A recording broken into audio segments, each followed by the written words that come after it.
point on trust is interesting because it comes down to that fair and just environment, right? If you believe, if you can trust that the environment is going to treat you fairly and that you'll be recognized for your achievements, then that kind of changes things a little bit. So it's kind of like, okay, the environment is going to react to me in a way that's fair and just, and I do have a chance. So that's something that's interesting. And then for the mechanics of all this, I think it comes back to, and I think your point about social media is interesting, because that is a platform where we can make it very transparent. All of the information can be very transparent, but it comes back to those mechanics that I was talking about in new corporate culture, which is creating this free flow of information and communication in an organization, and creating an environment where people are willing to collaborate.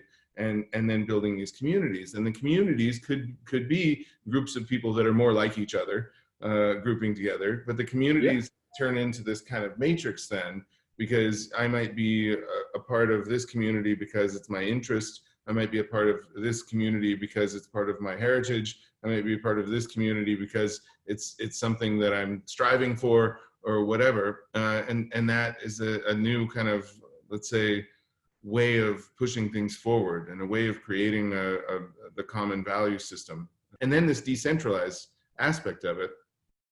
It doesn't need one star leader. Then it can be all the leaders that are pushing. That's right.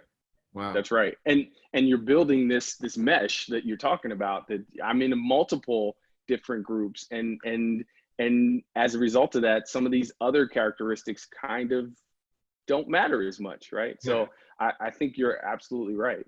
Well, that would be, if there's a behavioral norm that comes out of it, and it's kind of a commonly accepted, this is the way we behave, and that turns into this kind of fair and just environment and so on, then you no longer need the metrics.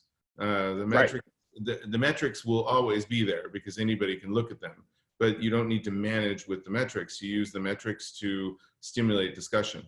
Like, hey, in this part of the country, everything looks good. In this part of the country, something's happened with our social fabric because the numbers aren't looking so good. So what's going on over here?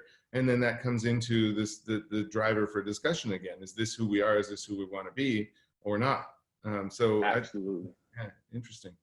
No, absolutely. I think you're right. And metrics, I'm a numbers guy. Metrics are a wonderful thing, but they are also a terrible thing for a couple of reasons, right? I can make the metrics say whatever I want them to say, right? And so you need to understand the underlying inputs. And then also, to the point that you're making, metrics tend to be the easy way out, the quick solution to the much broader problem, right? And like you said, you said it perfectly. If we're doing the right things up front, then the metrics can be just that extra piece that allows us to have conversation and get further in and develop better, as opposed to being the actual outcome variable. Yeah. I as a strategy prof, I teach that at businesses all the time. People say my strategy is to improve my sales by 20%, and I'm like, no, that's a metric. That's not, that you'll do something and that'll be the outcome of it, right? That's not what you do. Like, you got to think more broadly than that. Yeah, so we need a different metric then for equality and social harmony. Right. It'll be like the net promoter score of society. Like, exactly. How much would you recommend your neighborhood? That's right. Exactly. Well, Mark, this has been an awesome talk, and thank you for taking the time with us. And I think we'll break this down into little modules and post every couple of days like we've been doing with the other ones. But I think this was an extremely important topic, and even though it's not business related, we kind of managed to make it business related. So maybe our governments and communities can learn from the tactics that we use in business, which would be great. No, absolutely, man. Thanks for doing this. I really enjoyed it, and I love talking to you anyway. We talk about a bunch of great topics, so this was great to talk about as well. Awesome. Thank you, Mark. You got it, buddy.